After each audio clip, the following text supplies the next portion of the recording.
Radio J. Radio J, le grand entretien. Radio J. Alyosha Wlazowski, bonjour. Bonjour. On est très heureux de vous accueillir. Vous êtes philosophe, vous êtes auteur de très nombreux essais. Vous nous revenez donc avec un nouveau Gide à la lumière de Nietzsche qui paraît aux éditions Hermann. C'est un essai passionnant. Vous y relisez à l'occasion du centenaire de sa parution le roman Les Faux Monnayeurs d'André Gide à la lumière justement de sa propre lecture, de la propre influence que Nietzsche a exercée sur lui. On va y venir évidemment dans un instant. Et vous avez publié très récemment, il y a également un anniversaire, pour les 120 ans de la naissance de Jean-Paul Sartre, Réhabilitons Sartre aux éditions Frémaux et Associés. On va en parler aussi. Alors vous avez une caractéristique biographique, c'est que vous êtes un philosophe, vous êtes professeur des universités, mais on peut dire que dans votre trajectoire intellectuelle, qu'on va évoquer à sauce et à gambade pour commencer cet entretien, la littérature, et notamment la littérature française du 19e, du 20e siècle, tient un rôle important. Est-ce qu'on peut dire que, pour beaucoup de philosophes, récemment, ces dernières décennies, la littérature est devenue un véritable objet de pensée et d'interrogation ? Oui, absolument. Et même d'ailleurs depuis bien longtemps. Je pense que, en tout cas, littérature et philosophie ont toujours été croisées, mêlées, même si souvent par peut-être souci disciplinaire, volonté aussi de mettre parfois dans des cases ou dans des disciplines précises, on les a séparés. Mais pour moi, littérature et philo a toujours été mêlées depuis Socrate même par exemple, qui a cette façon de s'exprimer très très littéraire d'une certaine façon et qui fait passer des idées. Le monde antique est déjà plein de mythologie littéraire et de pensée philosophique. Ça a été toujours comme ça finalement, avec parfois des moments d'accentuation d'un genre ou d'un autre, bien sûr. On pourrait dire que Hegel est quand même plus philosophe que littéraire ou qu'écrivain, vous voyez, mais Voltaire, par exemple, est-il écrivain ou est-il philosophe ? Vous voyez, on pourrait refaire un peu l'histoire de nos idées, même des idées européennes, des idées mondiales, à l'aune de ce partage et de ce croisement littérature-philo. Partage dont je comprends à vous entendre, et nos auditeurs aussi, j'imagine, en ce jour, que selon vous, il est un petit peu artificiel et qu'en réalité, il faut savoir dépasser cette frontière canonique, académique, entre la littérature et la philosophie. Quand est-ce que vous avez commencé, vous au fond, étant philosophe de formation, quand est-ce que vous avez commencé à interroger les textes littéraires, certains textes littéraires, comme des objets de pensée, Alyosha Wlazowski? Mais j'avoue que j'ai toujours effectivement eu, et je le partage volontiers avec vos auditeurs, auditrices, comme beaucoup, je pense d'ailleurs, ce sentiment que quand on lit par exemple d'abord les philosophes, on aime aussi leur style, leur plume. Je crois que moi j'ai beaucoup commencé par Hannah Arendt par exemple, en aimant beaucoup aussi sa manière d'écrire, sa singularité narrative, stylistique, la manière d'emmener les idées, mais dans un certain format, dans une certaine écriture. Alors certains vous objecteraient, je me fais leur porte-voix, vous comprenez, dans Dites-moi, bien sûr. Que certains philosophes ont une écriture qui n'est pas caractérisée par un style très léger.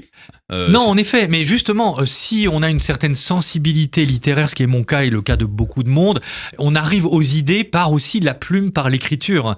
Et à l'inverse, c'est vrai que ce qui est passionnant chez les écrivains, je prends Balzac, Flaubert, les grands monuments de la littérature classique, évidemment que les idées qu'ils ont sur leur époque, sur le monde, sur le rapport homme-femme, sur la société, sur les enjeux culturels, c'est aussi quelque chose qui nous fascine très vite. Donc, comment finalement séparer littérature-philo ? Je crois que ce partage a peut-être sa vertu pédagogique, par exemple, mais au fond, voilà, les choses sont mêlées. Moi, j'ai toujours aimé les écrivains philosophes, les philosophes écrivains. Je ne sais pas, vous avez parlé de Sartre, par exemple, qui est une figure qui m'intéresse beaucoup. Oui. Là aussi, est-il d'abord écrivain puis philosophe ou l'inverse ? Difficile de faire le partage. Et il a d'ailleurs, c'est vrai, dans la génération de nos pères, il a de grands successeurs, chacun à leur manière, mais on peut penser qu'effectivement, d'une certaine façon, un Alain Finkielkraut, qui était sartrien dans sa jeunesse, ne cesse d'interroger les textes littéraires comme des objets de pensée. Il l'a fait d'ailleurs dans beaucoup de livres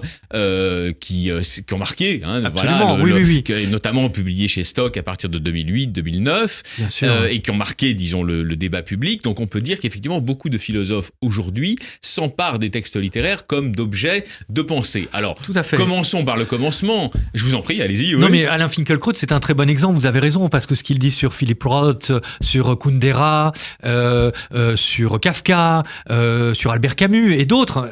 Il a toujours cette singularité d'aborder les deux en même temps, c'est-à-dire d'aborder les deux aspects en même temps, c'est-à-dire la tension intellectuelle qui est la leur et en même temps la beauté du style. Et je pense qu'Alain Finkielkraut apprécie les deux et avance comme ça avec ces deux aspects associés, liés, la plume d'un penseur et le style d'un auteur. Alors on va commencer par une question très simple. Vous êtes nietzschéen ? Pas nécessairement, non, je ne suis pas nietzschéen. Je sais que Nietzsche a été un monument incontournable, notamment pour le XXe siècle, hein, puisque c'est un peu de ce siècle-là dont on parle, nous, et qu'on aime, qu'on apprécie. Donc, on va petit à petit cerner, centrer vers ce XXe siècle qui est foisonnant en termes de littérature et de philo. Mais oui, je pense que Nietzsche a été un auteur un philosophe, un écrivain aussi, très influent pour beaucoup des auteurs qui nous préoccupent, et d'autrices, voilà, et qui ont fait la singularité du XXe siècle, qui se sont appropriés à différents moments. Je pense disons de Sartre à Georges Bataille, de Camus d'ailleurs, qui avait une photo, je pense, de Nietzsche sur son bureau, chez Gallimard, à d'autres, à Deleuze ou d'autres penseurs. Voilà, donc Nietzsche a été un monument. Peut-être pas pour moi directement, il m'a pas influencé tout de suite, mais il a été incontournable. Donc si on veut revenir aux auteurs qui nous plaisent, Nietzsche est un moment important. Alors vous publiez Gide à la lumière de Nietzsche aux éditions Hermann. Vous venez de publier, il y a quelques semaines, Réhabilitons Sartre aux éditions Frémaux et Associés. On va y revenir bien sûr. Il y a le siècle de Gide, il y a le siècle de Sartre, il y a au fond deux temporalités dans la littérature française, mais encore une question d'ordre général, justement pour mieux vous connaître. Vous êtes professeur des universités, vous êtes philosophe de formation. C'est vrai que vous faites beaucoup de critiques littéraires, hein. Vous interrogez les textes littéraires comme des objets de pensée. Alors, si on revient, on va dire il y a une vingtaine d'années, par exemple, hein, quels étaient les auteurs de prédilection que vous lisiez à l'époque ? Quand vous étiez plus débutant, j'allais dire, hein, dans la carrière. Oui. Vous étiez étudiant, disons. Oui. Par exemple, il y a une vingtaine d'années exactement, on est en 2025. En 2005, j'ai d'abord rencontré la personne avant de le lire. Alors ça, c'est toujours des rencontres qui nous poussent. Qui sont formatrices. Qui sont formatrices, absolument. J'ai rencontré Édouard Glissant à l'occasion d'une exposition de peinture. Voilà. Le 5 janvier 2005, exactement. Je me souviens très bien de cette date. On s'est croisés dans un lieu et on a discuté, on a échangé. Voilà. Édouard Glissant, pour le rappeler, c'est le penseur de la créolisation, du tout-monde, ce poète martiniquais, antillais, qui a aujourd'hui une notoriété mondiale, hein, évidemment. Et donc vous êtes devenu d'ailleurs un des spécialistes dans le champ académique, hein, vous lui avez consacré plusieurs ouvrages. Voilà, vous aviez eu la gentillesse de me recevoir aussi. Son intérêt fondamental aujourd'hui, c'est la question de l'identité, notamment. L'identité racine ou l'identité relation, il y a différents types d'identités possibles, et d'ailleurs on les traverse toutes à différents moments de nos vies, nos histoires, individuelles et collectives. Donc ma rencontre avec Glissant a été un moteur pour moi, je l'ai lu, là aussi en découvrant son œuvre, comment commencer. Il a fait de la poésie, de très beaux poèmes chez Gallimard, des traités de philosophie, il a aussi fait des textes politiques, notamment à l'occasion de l'élection de Barack Obama, et donc j'ai apprécié l'homme, j'ai découvert l'œuvre, et j'ai été formé évidemment par lui. 20 ans après, je peux vous dire que voilà, il fait partie de mon patrimoine, de mon héritage. Alors on va venir à Gide, hein, puisque c'était au cœur de notre conversation dans la première partie. Gide à la lumière de Nietzsche, Alyosha Blazowski, vous êtes notre invité pour ce grand entretien. C'est votre livre Événements aux éditions Hermann. Il est très intéressant. Alors, justement, pourquoi, selon les dires même de Gide, les faux-monnayeurs a-t-il une place unique dans son œuvre, et pourquoi considérait-il, il le disait à ses amis dans sa correspondance, que c'était son premier roman, alors que ça n'était pas stricto sensu son premier roman. Pourquoi les faux-monnayeurs, autrement dit, dont on fête les 100 ans, c'est l'occasion de l'apparition de votre essai, a-t-il, comment vous dire, la valeur en quelque sorte d'une refondation littéraire pour Gide ? Oui, alors c'est très intéressant. C'est-à-dire que Gide a écrit d'autres romans, des romans par exemple un peu autobiographiques comme Les Nourritures terrestres, des romans plus d'aventure comme Les Caves du Vatican, et il considère lui que Les Faux-Monnayeurs, donc qui est sorti exactement il y a 100 ans, en avril, donc vraiment là, vous commémorez exactement un centenaire. On est pile au 100 ans. On est pile aux 100 ans. Il considère que le roman Les Faux-Monnayeurs, que je pense beaucoup de vos auditeurs, auditrices connaissent, parce qu'il fait partie un peu des classiques quand même qu'on peut étudier au lycée, je pense, pas forcément au collège, mais je pense qu'au lycée, on étudie ce genre de livre, on y reviendra pourquoi, et donc il considère, lui, Gide, que c'est son seul et unique roman. Alors, pourquoi il lui donne ce statut particulier ? C'est-à-dire qu'il considère que les autres sont des sortes de traités littéraires, de digressions, des sottis, il appelle ça, voilà, donc des sortes d'exercices littéraires, de création. Mais moins sérieux quelque part. Oui, voilà, peut-être moins sérieux. Il considère, voilà, on va dire la pierre angulaire, c'est Les Faux-Monnayeurs. Alors pourquoi ? D'abord parce que Gide a passé plusieurs décennies à l'écrire. C'est-à-dire que tout le laboratoire préparatoire, le temps passé à écrire ce roman, il en a passé des heures et des heures, des années à faire des recherches. Il est parti de faits divers qu'il a lus dans la presse, dans le Figaro, sur les collégiens, sur des histoires de trafic de fausses monnaies au jardin du Luxembourg. Il a pris comme ça des pièces d'un dossier qu'il a constitué année après année. Il a eu, alors à l'époque il n'y avait pas Internet, il n'y avait pas les textos, mais il a eu une longue correspondance avec un de ses très bons copains, à qui le livre est d'ailleurs dédié. C'est Roger Martin Dugard, qui est un de ses copains, un autre écrivain romancier, qui n'a pas du tout la même conception de la littérature que lui, mais il n'a pas arrêté de lui en parler pendant des semaines, etc. On a la correspondance. Et enfin, au bout de 20 ans de travail, le roman sort en 1925. Il y a donc 100 ans. Et je pense que Gide, qui une fois qu'il est parti, une fois qu'il a fini son roman, tout de suite après, il fait un long voyage en Afrique. Il fait une sorte de coupure. Il avait besoin, je pense, de sortir de l'élément dans lequel il a été baigné pendant des années, préparer les faux monnayeurs. Une fois que c'est fini, il y a exactement 100 ans, il part faire un long voyage en Afrique.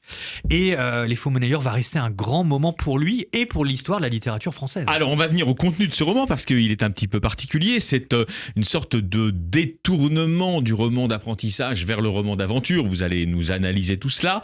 À tout lecteur égaré dans l'extravagant labyrinthe des faux monnayeurs, c'est vrai. Ce fut mon cas.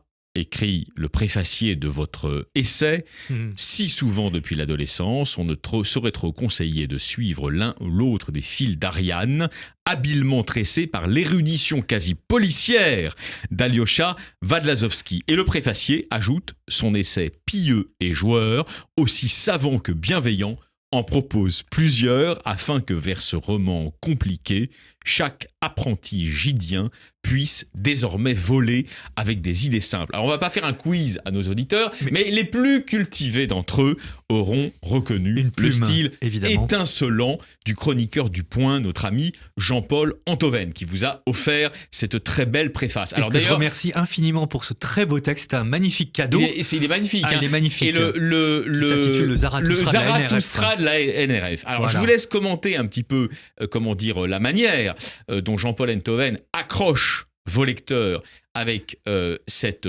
préface. Il dit un essai pieux et joueur. C'est vrai que c'est très accessible, comme votre essai est très accessible, Alyosha Vadlazowski. Mais par ailleurs, effectivement, il note qu'il s'agit d'un extravagant labyrinthe. Exactement. On peut dire, là je résume à grands traits, vous allez développer cela, que dans sa poétique, Gide a pris le contre-pied de Flaubert, et notamment d'un texte que nous avons en partage, qui est l'éducation sentimentale. C'était son contre-modèle. Il voulait tordre le cou à l'éducation sentimentale. Pourquoi ? Absolument, oui. Alors d'abord, merci infiniment de citer Jean-Paul Antoven qui m'a fait une magnifique préface, qui a tout de suite saisi en fait l'aspect ludique. Moi, je pense qu'il faut lire Les Faux Monnayeurs. En fait, ce qu'il faudrait, c'est avoir d'une main le roman Les Faux Monnayeurs, de l'autre, si on veut, mon essai, qui est une sorte de guide de lecture, guide dans ce labyrinthe, un fil d'Ariane, pour essayer de trouver en fait les différents angles, les différents tissus, parce que dans Les Faux Monnayeurs, c'est foisonnant. Il y a de la politique, il y a de l'esthétique, il y a du journalisme, il y a de l'aventure,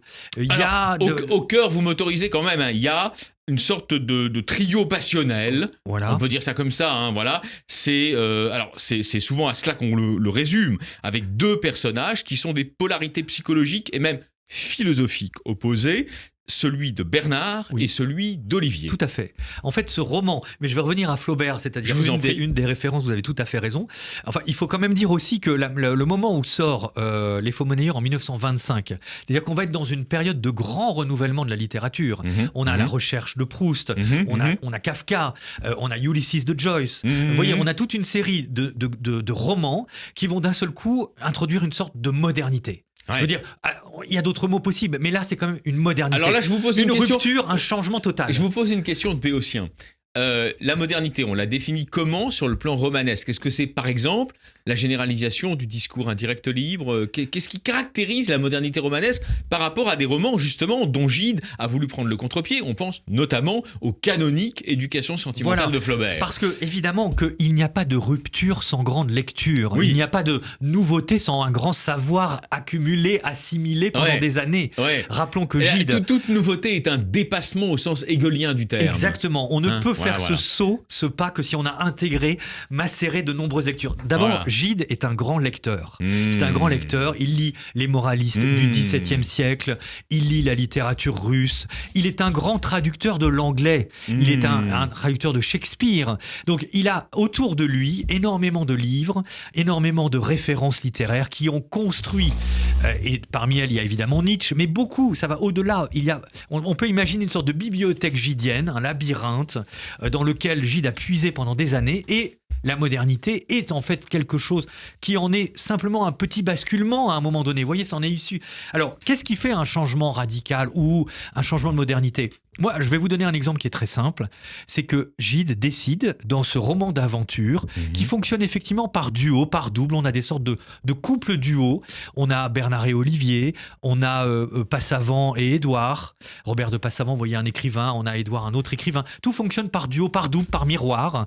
Et d'un seul coup, Gide décide qu'il faut faire fi de la psychologie des personnages. Voilà. Est-ce que c'est Par exemple, vous voyez ? Est-ce que c'est à mettre en lien, justement, ce que vous dites sur l'esprit du roman, selon Gide, selon la modernité dont il se réclame, avec la façon dont vous rapportez, la façon dont il définit le roman, selon lui, dans son optique, naturellement. Le roman, une espèce littéraire indécise, multiforme et omniphage. Vous allez nous expliquer ce que ça veut dire. Voilà, et là on revient effectivement à la très belle préface de Jean-Paul Antoven qui a bien saisi effectivement ce geste de Gide. Oui, c'est-à-dire qu'en fait, on est dans une période de grande malléabilité.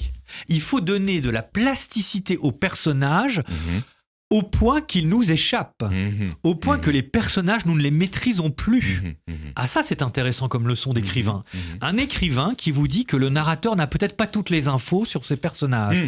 Un écrivain qui écrit...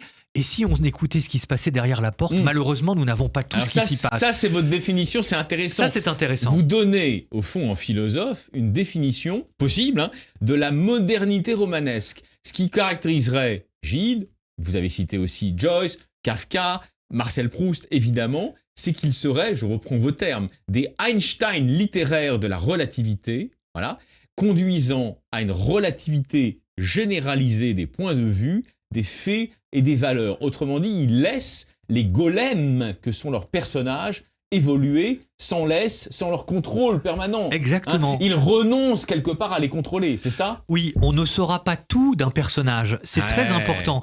Vous savez, Gide était un grand amateur de Rembrandt. Il aimait le clair-obscur dans la peinture. Et on reviendra aussi à une autre passion esthétique de Gide qui est la musique. Mais le clair-obscur, c'est-à-dire qu'on ne voit qu'une moitié du personnage et l'autre moitié reste cachée dans l'ombre. Et donc, ce qui est intéressant avec le roman moderne, le roman littéraire de cette époque, c'est que Gide nous dit, vous ne saurez pas tout des personnages. Laissons leur mystère, laissons-les cacher, et moi-même, je ne connais pas tout. Paradoxal pour un écrivain qui a passé tant de temps à travailler son roman.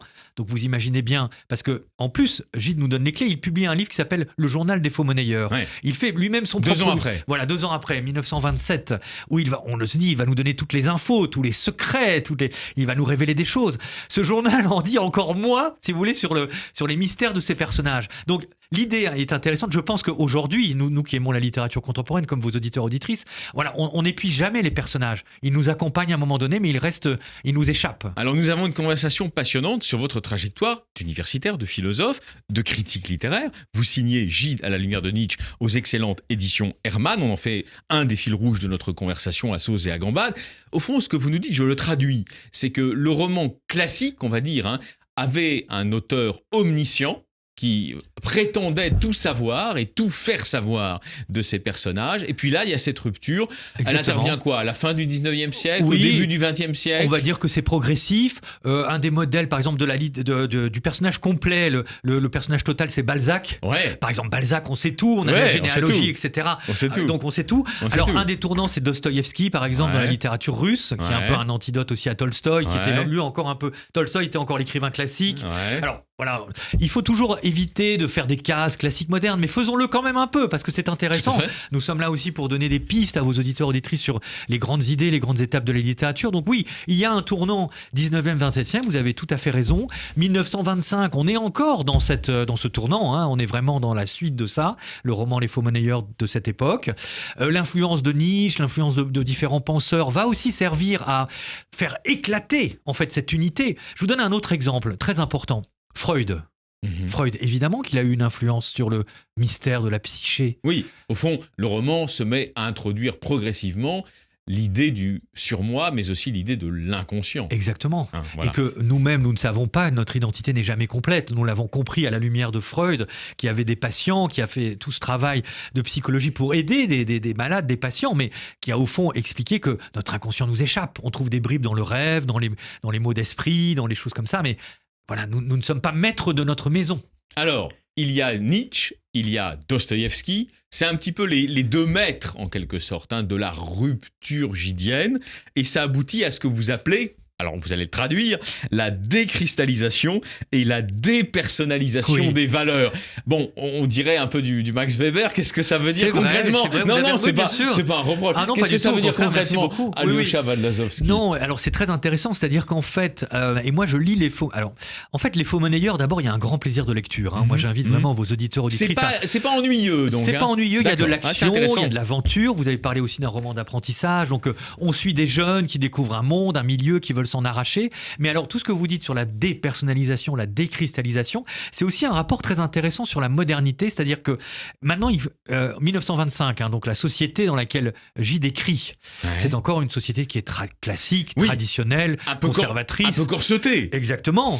On peut penser justement, il y a d'ailleurs des personnages féminins très intéressants dans le roman, comment s'émanciper d'une société où effectivement chacun a une place dans une fratrie, par exemple, l'aîné, le cadet. Vous voyez, la société est fermée. Les adultes qui sont dans le roman, ce sont par exemple des juges, des hommes de loi. Bon, donc on a quand même une société assez classique, traditionnelle. Et la décristallisation, la dépersonnalisation, c'est comment de cette société va émerger l'individu. L'individu moderne. Notre propre trajectoire, notre propre parcours, notre projet individuel. Une aspiration irrésistible à la liberté, exactement, au fond, qui va caractériser cette époque. Voilà, sans être dans une exaltation, dans une utopie. Donc c'est vraiment un parcours intéressant. Je pense qu'on peut lire le roman de Gide, les premières pages. Alors le roman, on va dire, il fait 250-300 pages, je vais pas compter. Enfin, les faux monnayeurs, le roman. Mon essai en fait moins, je rassure vos auditeurs, auditrices. Mais disons qu'on commence au roman d'André Gide, par une société qui est très classique, et peut-être qu'à la fin, on est dans une société moderne. Il y a peut-être une sortie vers la modernité. C'est peut-être ça qui est intéressant. Gide à la lumière de Nietzsche, c'est un essai passionnant. Alyosha Vadlazovski, on le commente à Sauze et à Gamba, donc on commente aussi bien sûr votre travail de philosophe et de critique. Alors c'est très intéressant parce que justement vous nous faites comprendre ce qu'il y a de spécifique dans le roman moderne. Alors ma question est très simple, nous fêtons les 100 ans, vous avez raison, de ce roman important d'André Gide, Les Faux Monnayeurs. C'est quoi le message principal, selon vous, des faux monnayeurs ? Pour aujourd'hui, je veux dire, pour notre époque. Tout à fait. S'il faut actualiser le message, vous voyez, vous êtes sur un plateau de télévision, alors Radio J donne un peu plus de temps, mais en 3 minutes, un présentateur vous dit, bon, monsieur Vadlazovski, quel est le message fondamental de ce roman et qu'est-ce que vous conseilleriez à des jeunes lecteurs pour s'y intéresser ? Alors, écoutez, c'est tout à fait un roman contemporain pour aujourd'hui, comme on aime les romans d'ailleurs d'aujourd'hui, parce que c'est qui nous sommes, qui je suis, quel sujet je suis dans la société, quelle place je vais trouver. Ça tourne toujours autour de la question de l'identité. Mais oui, parce qu'au début, je pense que ce sont des enfants, des adolescents qui se cherchent et qui sont dans des sociétés comme nous sommes, d'ailleurs des sociétés classiques, avec un savoir, un patrimoine, une place dans la société. Comment trouver sa place dans la société aujourd'hui ? Une hiérarchie, qui n'est pas toujours simple, avec laquelle on peut se repérer. Mais on est toujours dans des sociétés hiérarchiques, vous pensez aujourd'hui ? En tout cas, je pense que passer de l'enfance au monde adulte est quand même quelque chose de difficile aujourd'hui. C'est une vraie question. Même nous, adultes, nous nous la posons encore. Non seulement pour nos propres enfants, qui ont besoin là aussi par rapport à tous les réseaux sociaux, de cadres, etc., de repères, de valeurs, mais en même temps qui ont besoin de liberté, de faire leur propre chemin. Donc c'est vraiment une éducation sentimentale pratiquement. Je reprends le titre que vous citiez tout à l'heure de notre cher écrivain Flaubert, mais c'est une éducation sentimentale, les faux monnayeurs. C'est une histoire pour trouver qui nous sommes. Et n'oubliez pas que ce titre, c'est quoi les faux monnayeurs ? C'est pas une histoire de fausse monnaie. Non. C'est une histoire de fausse identité. Absolument. D'erreurs, de parcours. On pourrait dire, si on veut moderniser à l'excès, pour donner envie, c'est aussi un livre contre les vérités alternatives, contre la fausse monnaie des fake news. Voilà, exactement. Si l'on veut. Contre les faux semblants, les pièges qui nous sont tendus sur notre parcours aujourd'hui. Il ne faut pas tomber dans telle illusion, il ne faut pas tomber dans telle facilité, il ne faut pas avoir, vous voyez, chercher par exemple un succès, l'image ou des choses comme ça. Il faut de la profondeur, mais avec justement ce que Nietzsche nous dit, c'est-à-dire le plus profond chez l'homme, c'est la peau. Et ça, c'est très moderne finalement, parce que c'est aussi ça, notre monde d'image, notre monde de vitesse. Tout est très rapide.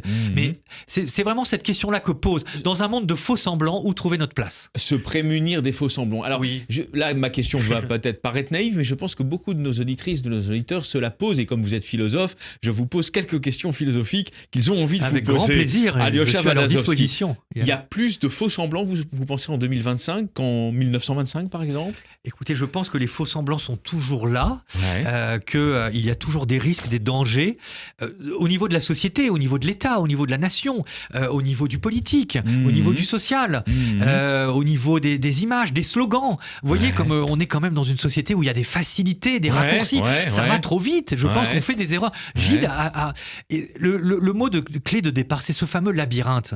Alors, on n'a pas envie, évidemment, de passer notre vie à tourner dans un labyrinthe sans trouver la sortie. On veut trouver des réponses. On veut trouver des sorties. On veut réussir nos vies, nos projets. Mais attention, et c'est ce que nous dit Gide, c'est quand même incroyable, parce que c'est vraiment ça dont il parle. Le début du roman se passe, en fait, c'est la sortie du lycée. Vous avez des jeunes qui sont au jardin du Luxembourg. Moi, j'ai l'impression de voir nos enfants d'aujourd'hui, qui sont là, entre copains. Il y en a qui lisent la presse, il y en a qui veulent devenir artistes, il y en a qui... Et ils discutent, il y en a qui veulent faire du business. Voilà, ils veulent faire tout à fait. Et on voit tout de suite qu'il y en a qui veulent aller vers la facilité, que ça aille très vite, qui veulent avoir des grands succès.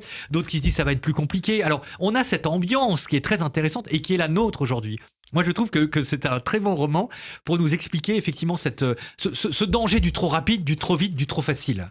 Un roman donc intemporel quelque part, et indémodable, Alyosha Valazovski. Donc c'est passionnant. On est dans le cadre de ce grand entretien avec vous. Vous êtes philosophe, Alyosha Valazovski. Vous publiez Gide à la lumière de Nietzsche aux éditions Hermann, mais vous publiez aussi, c'était il y a quelques semaines, Réhabilitons Sartre, un essai absolument passionnant sur l'auteur des mots. Il faut le dire aussi d'ailleurs, un homme qui a entretenu des relations très étroites avec le peuple juif depuis ses réflexions sur la question juive. On va y venir dans un instant. Alors justement, la transition est toute trouvée. Les transitions de Radio J, vous savez, sont des fondus enchaînés. Sartre disait de Gide qu'il était un génie mobile, en perpétuel mouvement. Et il notait courage et prudence de Gide. Ce mélange bien dosé explique la tension intérieure, ajoutait Sartre, de l'œuvre. L'art de Gide veut établir un compromis entre le risque et la règle. On vient d'en parler.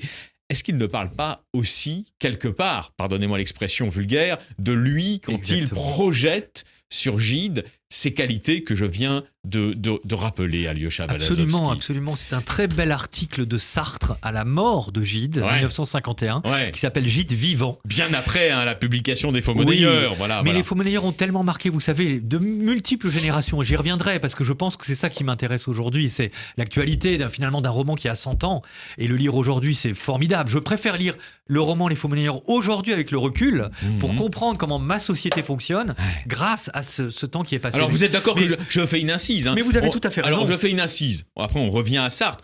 On peut lire des romans plus classiques du 19e siècle. Bien sûr. On parlait de Balzac, Les Illusions perdues par exemple. Ça nous éclaire sur le néo-capitalisme mondialisé d'aujourd'hui. Exactement, bien sûr. Sur la mondialisation. Et le fonctionnement des médias. Oui, tout à fait, vous avez raison. Voilà, il y a plusieurs clés de lecture et c'est toujours bien à la fois de remettre le roman dans son contexte d'écriture d'époque. On apprend beaucoup de choses sur l'histoire et on apprend beaucoup de choses sur aujourd'hui. Mais c'est toujours la force de la littérature, bien sûr, d'avoir la vraie littérature, elle est indémodable. Elle est indémodable, bien sûr. Et elle s'enrichit au contraire d'année en année. D'où ce mouvement, en fait. Et la mauvaise littérature, par contre, elle est datée. Mais oui, la mauvaise littérature, elle est forcément datée.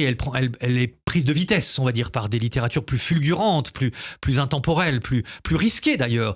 Et alors, c'est bien, oui, vous avez raison, ce parallèle entre Gide et Sartre est intéressant. Alors, ce sont des écrivains aussi polémiques. Je pense qu'il n'y a pas de grands écrivains sans polémique, sans combat, aussi des adversaires, des gens qui les combattent, et c'est comme ça aussi que se font les... Alors, commençons, puisqu'on évoque Sartre. C'est donc les 120 ans de sa naissance, qui arrive fin juin, mais il va y avoir évidemment beaucoup de célébrations à cette époque. Il y a des gens qui lui sont évidemment très hostile. Hein. Il suffit Oui, bien sûr. d'allumer CNews. Sartre n'est évoqué que pour être défoncé, oui, comme on dit aujourd'hui. Ouais, bon, voilà. tout à fait. Vous avez justement, dans ce livre, vous avez une vision équitable de l'héritage sartrien. Puisque là, on est dans un grand entretien, justement, c'est intéressant que vous nous disiez le fond de votre pensée. Qu'est-ce qui vous convainc le moins, j'allais dire, dans l'héritage sartrien pour penser notre époque aujourd'hui? Commençons par ce qui vous convainc le moins. Oui, bien sûr, oui. Alors, effectivement, il y a forcément une multiplicité de choses lorsqu'un écrivain aussi foisonnant. C'est-à-dire, on peut pas dire j'aime ou j'aime pas Sartre. Parce évidemment. Il y a tellement. Vous parlez de quoi exactement? La nausée, les livres de jeunesse, vous parlez des traités politiques, vous parlez des mots de Sartre. Donc voilà. Bon, moi, ce qui me plaît, c'est évidemment la littérature chez Sartre, le grand écrivain, les idées novatrices. Il y en a eu beaucoup. Par exemple, j'aime beaucoup alors, je vais répondre à votre question, mais au fond, j'y réponds parce que en laissant de côté ce que j'aime pas. Mais j'aime beaucoup, par exemple, le Sartre des débuts. Faut pas oublier que Sartre était très ami avec Raymond Aron. C'est lui qui l'a conseillé d'aller étudier la phénoménologie et de découvrir justement ce nouveau rapport au monde très intéressant. Alors vous m'autorisez une assise, c'est-à-dire qu'en fait, voilà, quand ils sont normaliens, avant que Aron parte en Allemagne en 1930, en Exactement. fait, ils sont politiquement assez proches. C'est-à-dire, ils sont tous les deux d'une gauche socialiste modérée. Oui. Voilà. Plutôt, d'ailleurs, anticommuniste dans le cas de Sartre, en réalité. Tout à fait, oui. C'est Sartre qui va ensuite évoluer vers des positions plus philo-communistes après la Seconde Guerre mondiale. Et c'est Aron qui va évoluer aussi, sous l'influence de l'URSS, vers des positions plus conservatrices, plus de la droite libérale, pour aller vite. Proche des États-Unis. Mais à l'époque, ils viennent en fait du même monde. Oui, tout à fait. Ils ont les mêmes auteurs comme référence. Et ils se situent dans le sillage d'Alain. Exactement. Émile Chartier. Voilà. Et ils veulent effectivement apporter une sorte de nouvelle fraîcheur à la raison philosophique classique.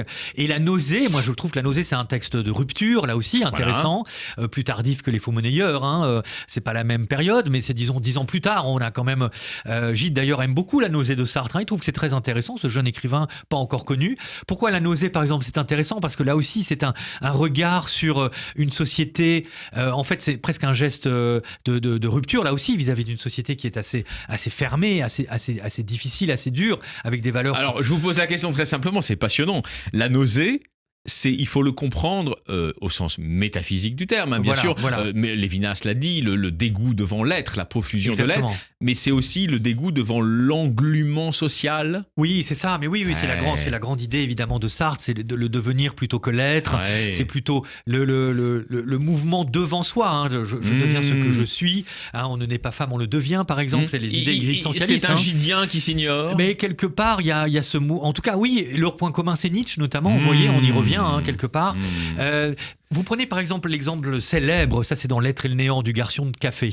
Pourquoi le garçon de café, c'est au final un mouvement mécanique répété d'une position sociale qu'on incarne sans y être vraiment. Vous voyez, c'est l'idée qu'en fait le garçon de café agit sans forcément réfléchir à ce qu'il fait. Ce sont des automatismes en fait que la société forme. On y est tous sensibles, sujets à ça, ces automatismes répétés. Et Sartre nous dit finalement que lorsqu'on est prisonnier de cette répétition automatique, on est pris dans l'être, dans cet englument de la répétition de l'être et pas du faire. Vous voyez. Et donc la phénoménologie, c'est s'arracher à l'être pour être dans le phénomène. Alors vous parliez tout à l'heure des faux semblants de notre société.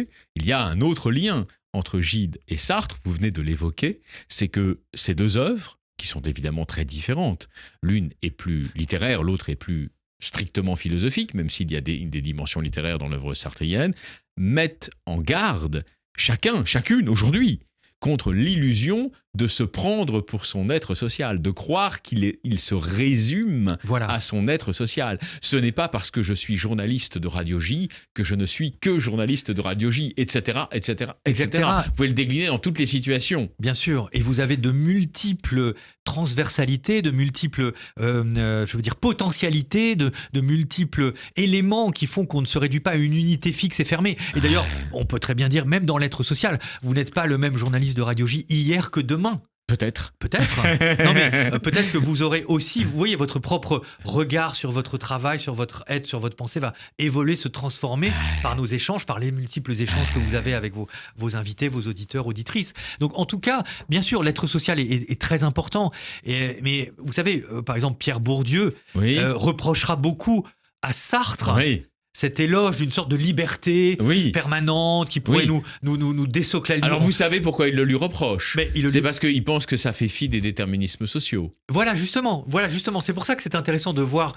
Moi, je trouve qu'on comprend très bien les penseurs ou les écrivains dans les débats d'idées qu'ils ont avec d'autres, parce que ça permet de clarifier leur position. On voit très bien qu'un Bourdieu, qui est un penseur du déterminisme social, de l'habitus, de toutes ces conditions, va trouver dans cette liberté qui est un peu hors sol, qui nous fait sortir de notre cadre, qui fait dire à Sartre, on se réinvente tous les jours.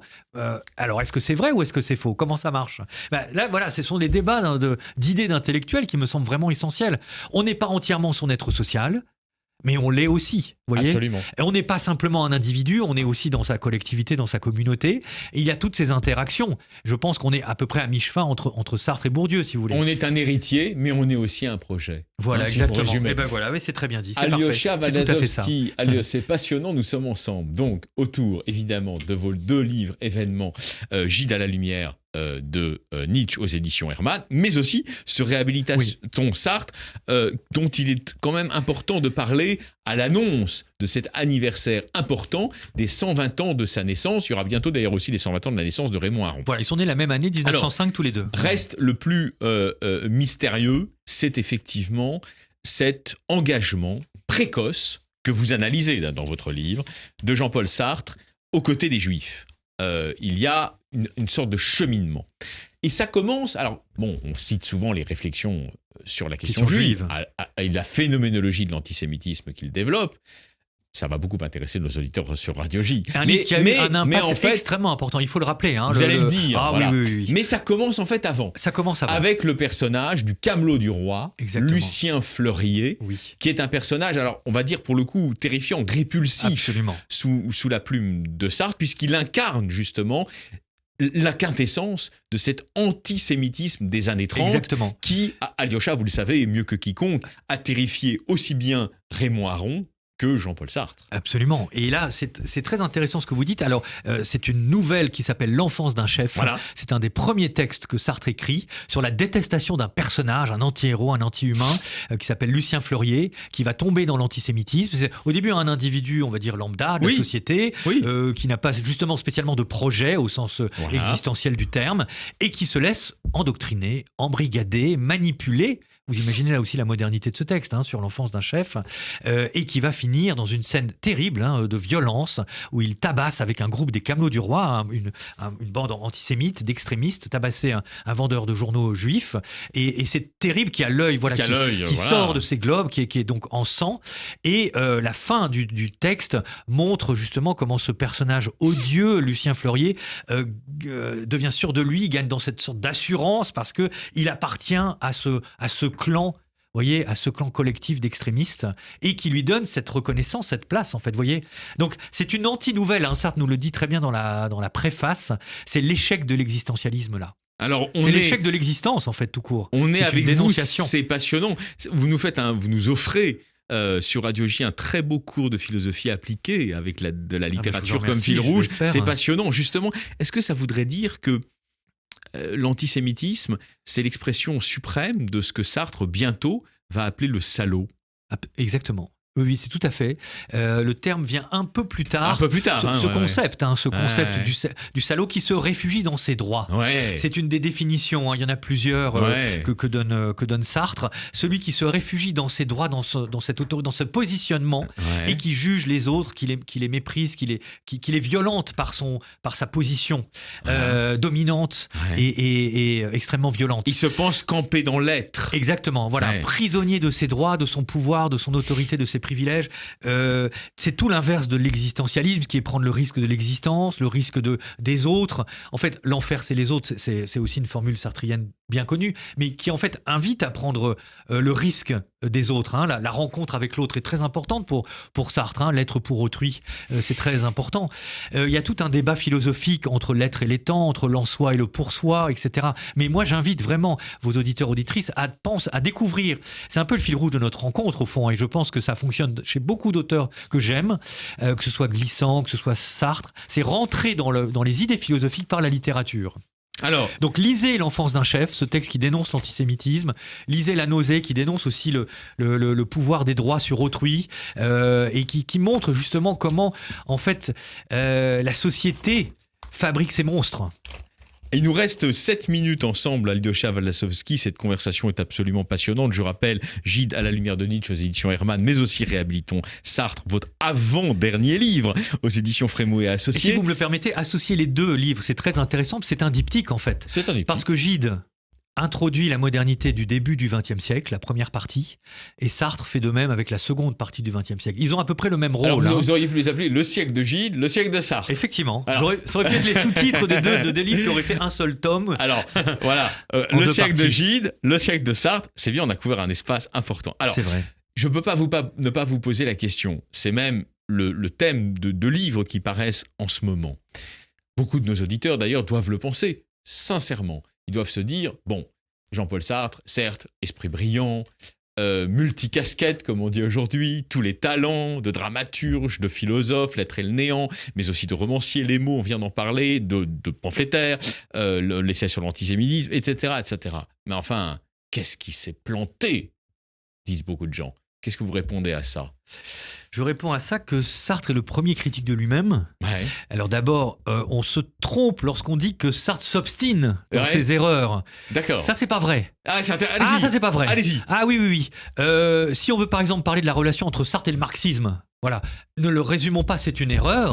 Sartre fait l'apologie du marxisme coûte que coûte, quoi qu'il arrive, du totalitarisme, des camps, du stalinisme, etc. Non, non, non. Il est compagnon de route pendant 4 ans, entre 1952 et 1956, et après c'est terminé.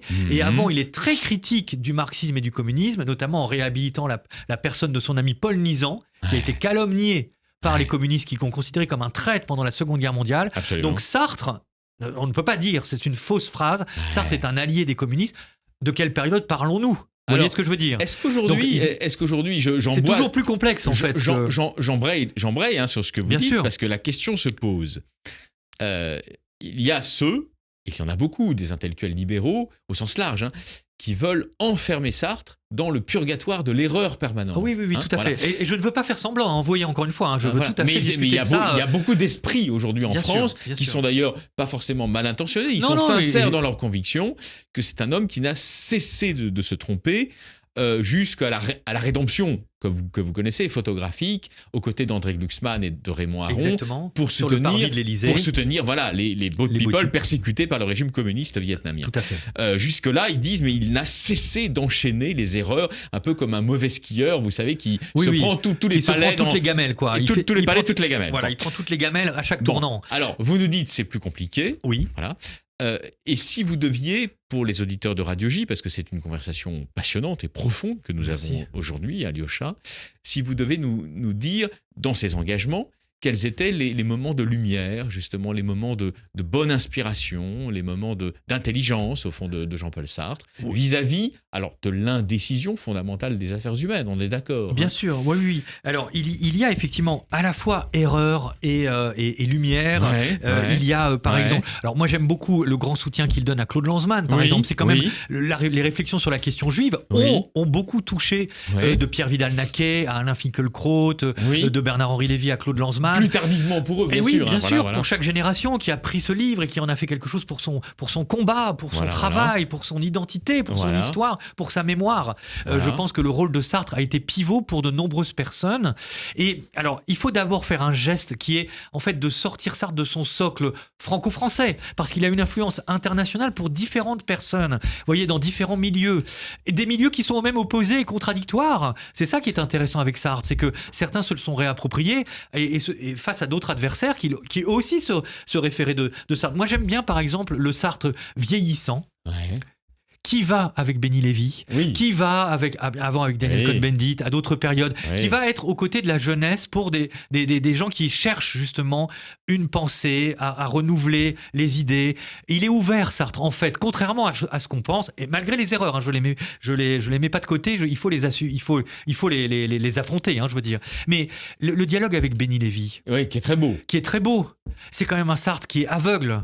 qui ne peut plus lire à cette époque-là, qui va retrouver une nouvelle jeunesse grâce à Béni Lévy. Alors, Alyosha, il faut le dire à nos auditeurs. Et Lévinas. À l'époque, Béni Lévy est un jeune chef Mao en voie de démaoïsation. Voilà, tout à fait. Et il devient, au sens large du terme, bien sûr, son secrétaire. C'est-à-dire, il n'est pas simplement le greffier, mais il est l'interlocuteur privilégié de Jean-Paul Sartre. Et il se tourne vers l'étude du Talmud, il va vers Lévinas.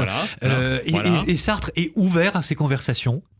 Parce que je pense que Sartre, c'est quand même quelqu'un qui a une curiosité, qui a une ouverture d'esprit, qui cherche encore des choses. Alors à un âge où il pourrait être, on va dire, autour de lui, tout le monde l'admirerait, etc. Sartre n'aime pas ce rapport-là. Oui. Il n'aime pas ce rapport-là. Il veut pas être un maître à penser. Un caïman, non, c'était pas son genre. Ça l'emmerde, ça l'ennuie, ça le fait chier. Non, mais vraiment, je parle très sincèrement. Il a jamais commun avec Jacques Derrida. Par exemple, tout à fait. Et donc, cette ouverture d'esprit est quand même très intéressante pour le vieux Sartre et le jeune Béni Lévy.